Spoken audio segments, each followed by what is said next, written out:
4장 스스로를 돕도록 돕는 사람들. 기차, 비행기, 자동차, 배를 타고 남미 대륙의 거의 모든 나라를 종횡무진 돌아다닌 우리는 몸은 지쳤지만 기분은 좋은 상태로 열대풍이 불어오는 리우데자네이루의 코카파나에 있는 해변에 앉아 있었다.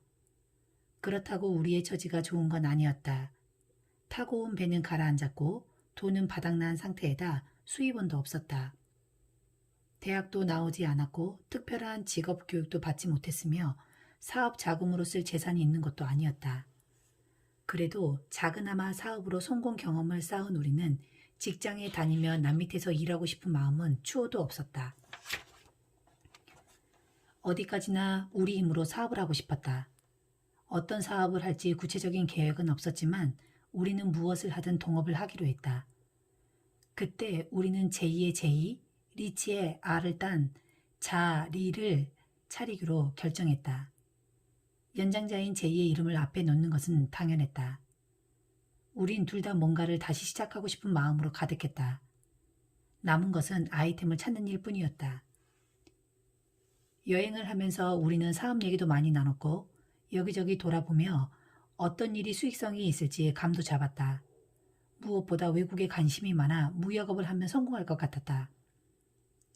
처음에는 IT에서 마호가니로 만든 가정용 소품 몇 개를 사와서 그랜드 레피지에 있는 상점에 도매가로 팔았다. 그렇게 몇 군데 가게에 팔긴 했지만 가격 경쟁이 워낙 심하고 경쟁도 없어서 경험도 없어서 큰 재미를 못 봤다.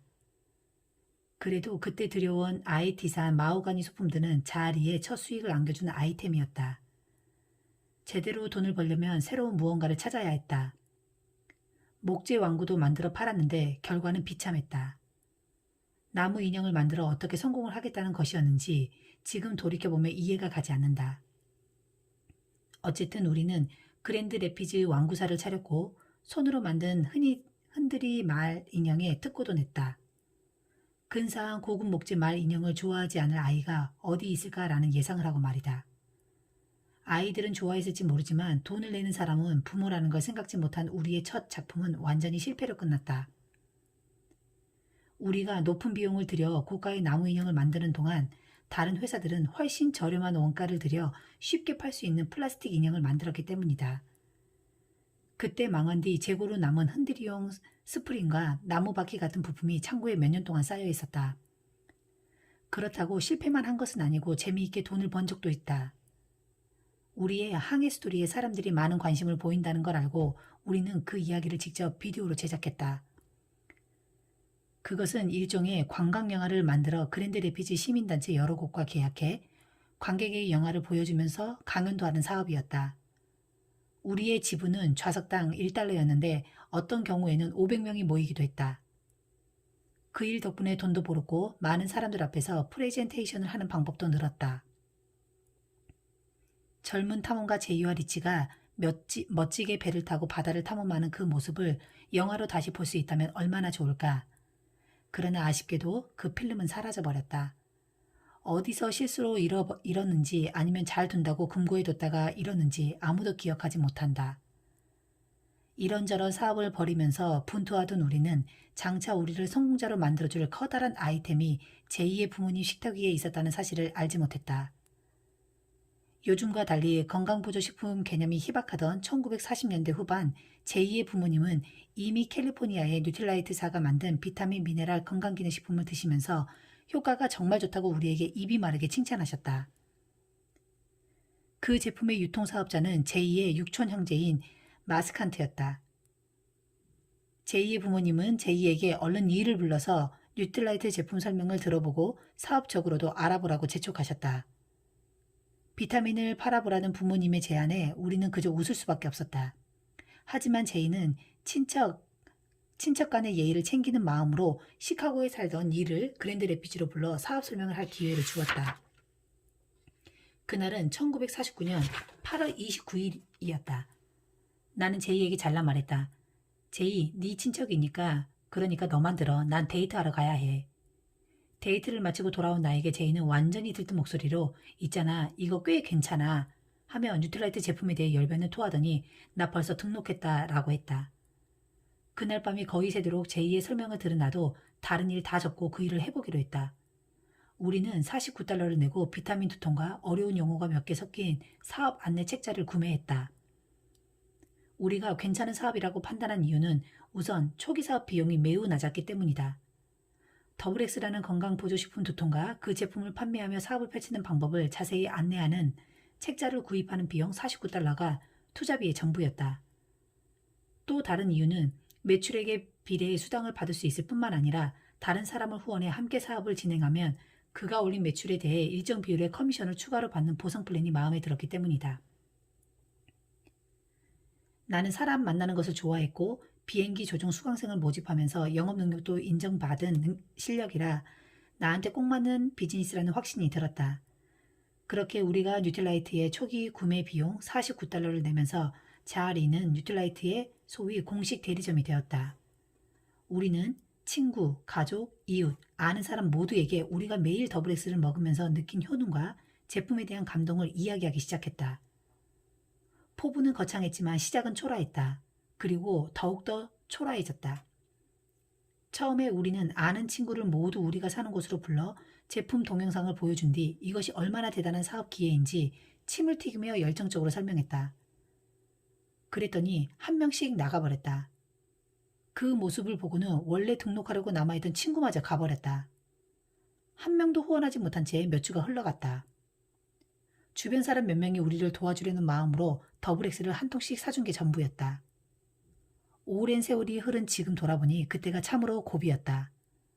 우리에게 낯선 아이템, 낯선 마케팅, 낯선 비즈니스인 뉴틸라이트 사업은 그동안 익숙해던 모든 것을 시험대에 올려놓았고 우리의 의지를 시험했으며 더불어 우리의 성품을 드러냈다.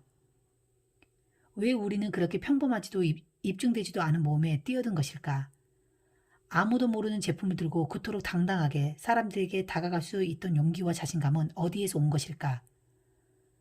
왜 우리는 사람들의 비웃음과 거절에도 주눅들지 않았을까? 나는 질문밖에 할 수 없다. 정답을 모르니까. 사람들은 거절에 대한 두려움 때문에 자기는 세일즈를 못한다고 말한다. 남들의 비웃는 한마디에 큰 상처를 받는 사람도 많다. 우리라고 상처를 아예 받지 않았던 것은 아니다. 그러나 왜 그랬는지 모르지만 우리는 상대의 거절이나 부정적 반응은 그냥 뒤로 넘기고 앞만 보며 계속 전진했다. 어쩌면 지난날 겪은 힘든 경험이 그런 긍정적인 마인드를 심어준 것인지도 모른다. 이유가 무엇이든 제이와 내게는 그 정도 거절에는 꿈쩍도 하지 않고 계속 나아갈 에너지와 인성이 있었고 힘들 때는 서로 격려하며 사업을 지속했다. 우리에겐 극복해야 할 장애물이 많았다. 대부분의 부모들은 밥을 남기지 마라, 채소를 많이 먹어라, 편식하지 마라 등의 잔소리를 했지만 그렇다고 건강보조식품을 따로 챙겨 먹거나 영양의 중요성을 진지하게 이야기하는 사람은 거의 없었다.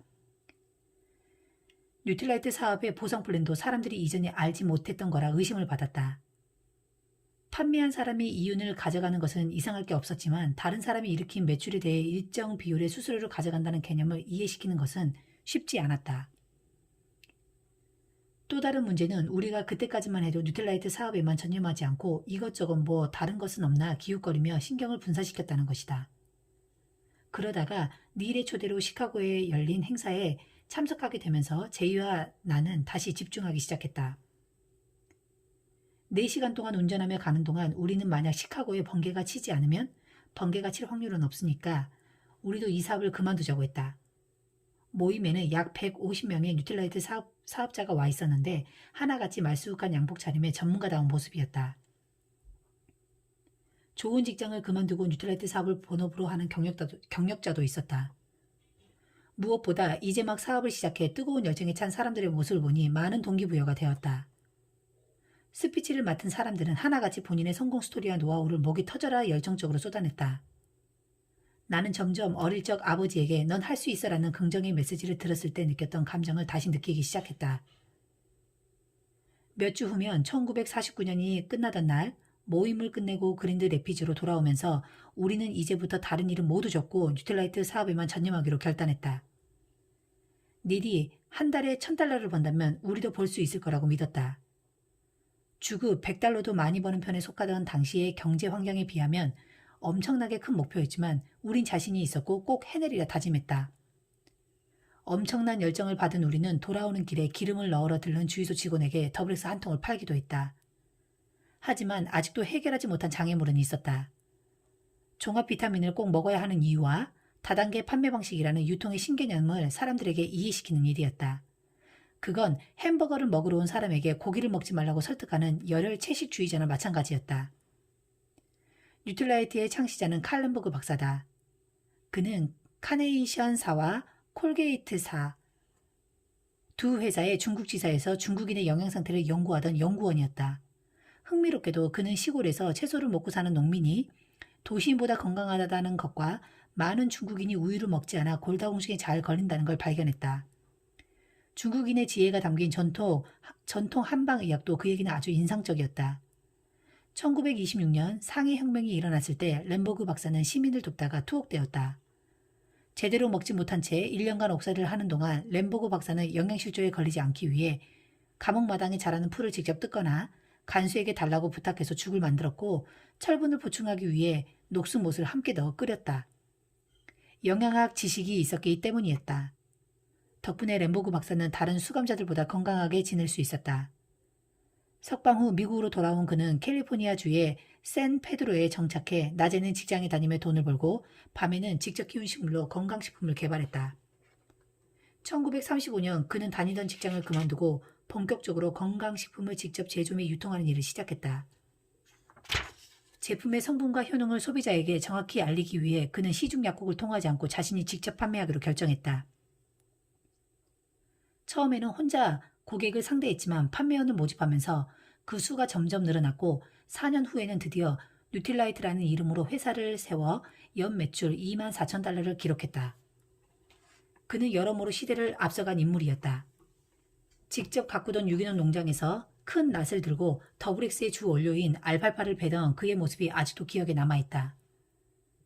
비타민을 매일 먹는 사람들이 많은 오늘날에는 유기농이나 항산화 성분, 파이토케미컬 같은 용어가 낯설지 않지만 당시에 그런 단어는 램버그 박사처럼 시대를 훌쩍 앞선 과학자나 쓰는 단어였다. 그러나 제품의 뛰어난 효능만으로 사업을 크게 키울 수는 없었다. 뉴틸라이트의 성공에는 당시로선 아주 낯선 개념이자 오늘날 다단계 마케팅이라 불리는 특이한 마케팅 플랜이 있었다. 아메이도 자사 제품 유통에 이 플랜을 채택했고 뒤를 이어 많은 직접 판매 회사들이 다단계 마케팅 방식을 통해 전 세계적으로 매년 수십억 달러의 매출을 올리고 있다. 램버그 박사는 연구실이나 농장에 있는 것을 더 좋아했지만 그래도 때로 사업자 미팅에 나가 강연을 해야 했기 때문에 카네기 코스에 등록해 화법을 배웠다. 거기서 그는 윌리엄 캐슬베리라는 심리학자를 알게 되었다. 캐슬베리와 세일즈맨이던 그의 친구 리 마이팅거는 뉴틸라이트 제품의 고객으로 있다가 새로운 판매 방식인 다단계 마케팅 플랜을 고안했다. 이렇게 해서 그들이 세운 마이팅거 앤 캐슬베리사는 뉴틸라이트의 제품 판매 대행사가 되었다. 뉴틸라이트 사업을 제대로 해보겠다고 결심한 제이와 나는 카리브해 항해 후 관광 영화를 만들어 대중 앞에서 강연과 프레젠테이션을 한 경험을 살려 신문 광고를 내고 호텔 및 회관을 빌려 우리 제품과 사업에 관심 있는 사람들을 초대했다. 그리고 짤막한 제품 동영상을 틀어주며 설명회를 했다. 제이는 주로 환영 인사와 영상이 돌리는 일, 제품 설명, 질문에 대답하는 역할을 맡았고 사업 플랜 설명은 내가 했다. 점점 모이는 사람들이 늘어났다. 사업 초기에는 설명회가 엉망으로 끝난 경우도 종종 있었다. 한 번은 미시건주 랜싱에서 크게 사업 설명회를 할 요량으로 라디오와 신문에 떠들썩하게 광고를 내고 유인물도 돌리면서 200석짜리 호텔 연회장을 빌렸는데 정작 온 사람은 2명뿐이었다. 그 상황에서 정식 사업 설명회를 진행하자니 정말 어색하고 힘들었다. 태어나서 처음 느껴보는 황당한 상황이었다. 끝나고 그랜드 레피지로 돌아오면서 제이는 광고를 거창하게 했는데도 이 정도 결과라면 차라리 그만두는 게 낫지 않을까? 라고 말했다.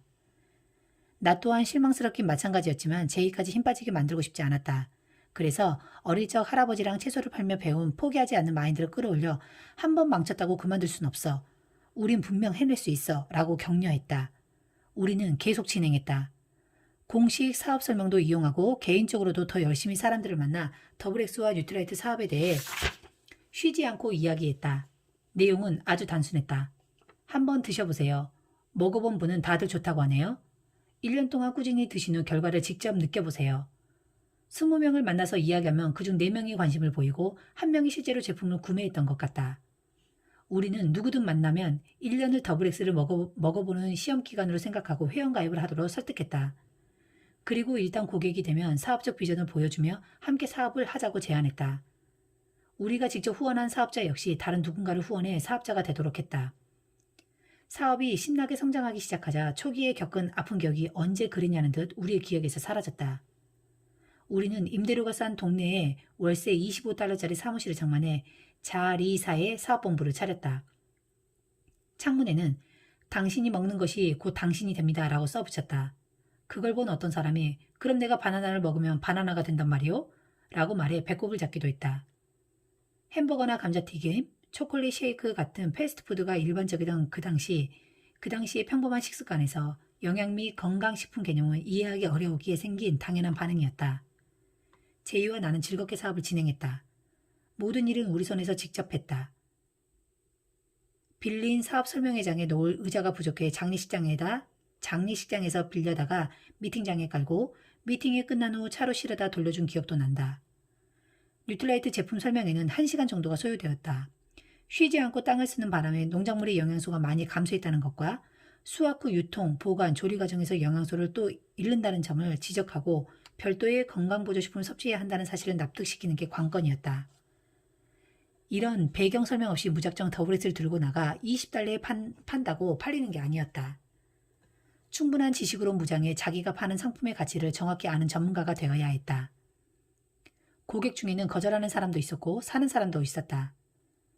그 중에는 제이에게 인생 최고의 수익을 올려준 고객도 있었다. 이스트 그랜드 레피지 지역의 가정집을 돌아다니며 판매하던 제이는 어느 날 호익스트라 부인의 집을 찾아갔다. 이윽고 그 집에서 나온 제이는 세상에 이 집 딸 진짜 예쁘다 라고 말했다. 이름이 베티인 금발의 예쁜 처녀는 나중에 제이의 아내가 된다. 이 일이 1대1 대인관계로 이루어지는 비즈니스임을 알고 나서 우리는 모르는 사람의 집을 방문해 초인종을 누르는 방식을 그만두었다. 대신 지인의 명단을 작성하고 그들에게 소개를 받아 알게 된 사람들과 약속해서 만나는 방법을 채택했다. 우리는 제품을 구매한 고객이 재구매를 하도록 한 달 후에 다시 찾아갔다. 더블엑스 한 통이 한 달 분량이었기 때문에 매달 찾아가 또 한 통을 전달했지만 우리의 최종 목표는 한 사람의 평생 고객을 만드는 데 있었다. 따라서 우리는 고객을 만날 때마다 더블엑스를 매일 섭취하며 어떤 점이 좋은지 꾸준히 설명하고 그 장점을 각인하려 노력했다. 우리 스스로도 더블엑스를 매일 먹었고 나는 지금도 꾸준히 섭취하고 있다. 우리는 파트너 사업자가 자신의 집 주변으로 사람들을 초대하면 사업 설명회를 열어주겠다고 제안했다. 사람을 모은 다음에 할 일은 신뢰감 가는 외모와 성격, 말솜씨가 있는 누군가가 와서 프레젠테이션을 해주는 것이었다. 다른 파트너 사업자가 자기 친구들을 데려와 함께 제품 이야기를 나누도록 했다.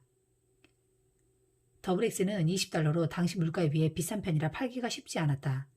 그래서 우리는 가격이 아니라 품질, 즉 유기농 농장에서 직접 재배한 원료로 만든 천연 비타민이라는 특장점에 초점을 두었다. 아무리 고가라도 최고급 승용차의 가치를 알면 사는 사람이 분명 있으리란 걸 믿었다. 무언가를 판다는 것이 결코 쉽지는 않지만 정직하고 납득이 가는 답변을 해줄 수 있다면 가격 자체는 장애물이 아니다. 그런데 온갖 사람들이 뉴트라이트의 판매 방식에 반기를 들었다. 그들은 그런 방식은 지속될 수 없다고 부정적으로 말했다. 이는 새로운 뭔가가 나오면 일단 되지 않는 쪽으로 보는 전형적인 시각이었다. 특히 의사들이 우리를 아주 싫어했다. 심지어 그런 거 먹지 마세요. 다 사기예요. 라고 말하는 의사도 있었다. 지금은 의학계에서도 비타민과 미네랄을 권장한다.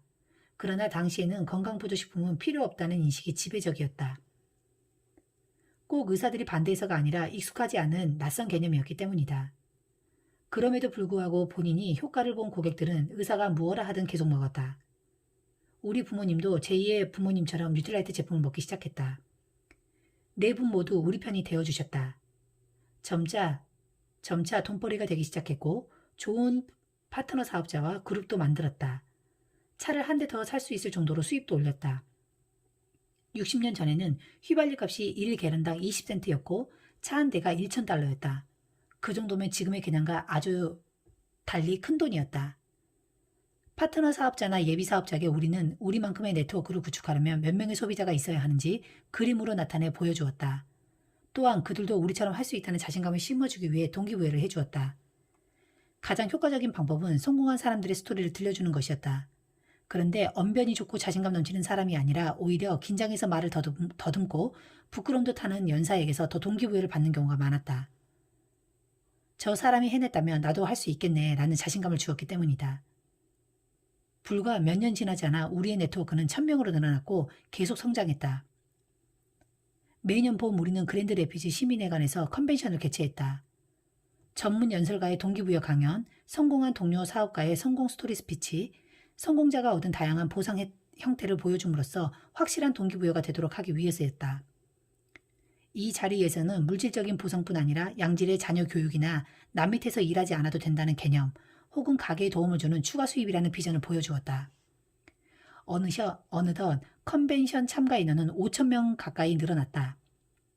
성공의 크기가 클수록 장애물도 큰 법이다. 뉴트라이트 회사와 사업에도 마찬가지로 시련이 왔다. 최적의 건강을 유지하기 위한 건강보조식품의 필요성을 다룬 건강을 찾고 건강하게 사는 법이라는 캐슬베리의 소책자가 우리의 중요한 사업도구였는데 FDA에서 이 책의 많은 내용이 과장이라며 1948년 뉴트라이트사를 제소한 것이다. 식약청은 미국인의 기업가 정신이나 왜 그걸 팔고자 하는지 이해하지 못한 채 건강보조식품의 의약품 규정을 적용해야 한다고 주장했다. 결국 1951년 비타민 미네랄을 언급할 때 사용할 수 있는 표현을 정해놓은 문서에 동의함으로써 제소 사건은 마무리되었다. 그전까지는 건강보조식품을 광고하는 표현에 대해 정부 차원의 공식 규정이나 입장이 전혀 없었다. 1990년대 들어 법이 바뀌면서 건강보조식품 업계는 법의 테두리 안에서 보다 분명하고 합법적으로 자사제품의 효능을 광고할 제도적 안전장치를 갖게 되었다. 어쨌든 1948년 FDA의 제소로 뉴트라이트 사업은 심한 타격을 받았다. 그걸 극복하기 위해 캘리포니아의 뉴트라이트 본사는 비타민 판매 외에 다른 수입원을 모색해야 했다. 그때 화장품을 만들어 기존의 공식 유통 채널인 마케팅거 앤 캐슬베리를 통하지 않고 직접 소비자에게 유통했다. 그러자 뉴트라이트와 마케팅거 앤 캐슬베리 회사 간에 유통망 소유권을 놓고 논쟁이 벌어졌다. FDA 소송건 때문에 사업하기 힘든 마당에 집안 싸움까지 난 셈이다. 마케팅거와 캐슬베리는 칼 램보그와 사이가 좋지 않았고 심지어 두 사람 사이도 별로였다. 화장품 판매에 반대한 그 둘은 사업자들의 신뢰를 잃었다. 1958년 마케팅거 앤 캐슬베리는 문제 해결을 위한 사례 연구팀을 만들고 제이를 의장으로 지명했고 칼 램보그는 제이에게 제이의 수입보다 더 높은 연봉을 받는 뉴트라이트 사장 자리를 제안했다. 나는 제이에게 제이 하고 싶은 대로 해. 내가 방해하긴 싫어 라고 말했다. 제이가 물었다. 무슨 소리야? 내가 정말 그걸 원하고 중요한 것이라면 내가 원하는 대로 하라는 얘기야. 나 때문에 내가 원하는 거 못하게 되는 것은 싫어. 제이는 강한 어조로 못 박았다. 리치, 우리는 동업자야. 하나라고. 너 없이 나 혼자서는 아무것도 하지 않을 거야. 제이는 램보그의 제안을 사양했다. 그는 안정적인 수입을 보장받는 사장 자리나 문제 많은 회사의 경영권보다 나와 함께하는 독립사업자의 길이 자기한테 더 중요하다고 했다. 이제 제이와 나는 선택의 기로에 놓였다.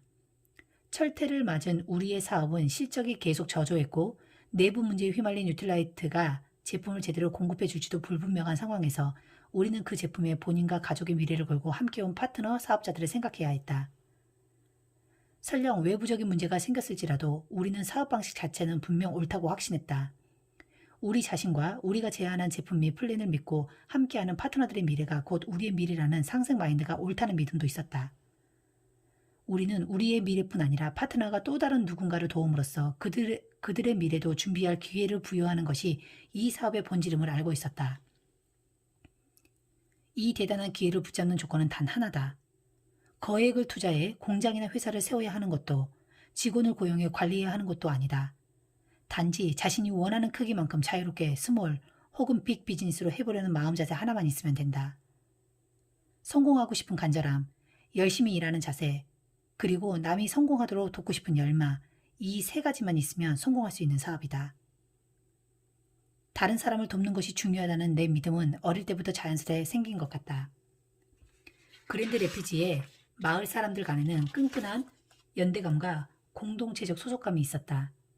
그들은 서로 어울리고 나누며 살아갔고 담장을 친 뒷마당보다 대문 앞 벤치에서 이웃과 이야기하는 걸 좋아했다. 그처럼 서로 친하게 지내며 감사하는 공동체 문화 속에서 자라며 나도 사람을 좋아하는 사람이 된 것 같다. 내게 소중한 옛 친구가 많다. 하지만 나는 아직도 새로운 사람을 만나고 사귀는 걸 좋아한다. 재능과 야망을 겸비한 것으로 그치지 않고 다른 사람의 성공을 돕고 싶은 마음까지 있는 사람들과 함께하는 것만큼 튼튼한 비즈니스가 또 있을까? 제이와 나는 뉴트라이트사가 향후 어떻게 되든 다른 사람을 도와야 한다는 개념은 우리가 계속 지향해야 할 사업 성공의 기본 원칙임을 굳게 믿었다. 회사와 제품이 믿을만하다는 조건만 성립하다면 진정한 성공의 원동력이 마케팅 플랜과 성공 기회를 찾는 사람들에게서 나온다는 걸 우리는 알았다. 더 큰 보상을 약속하는 성공 기회를 제공할 수만 있다면 말이다. 우리의 다음 계획은 음식 싸는 두루마리 포장지를 우리 집 부엌 바닥에 쭈르르 깔고 그 위에 그린 도표 위에서 모습을 드러냈다. 포장지 안에 숨어있던 내용물이 풀려 나오던 말이다.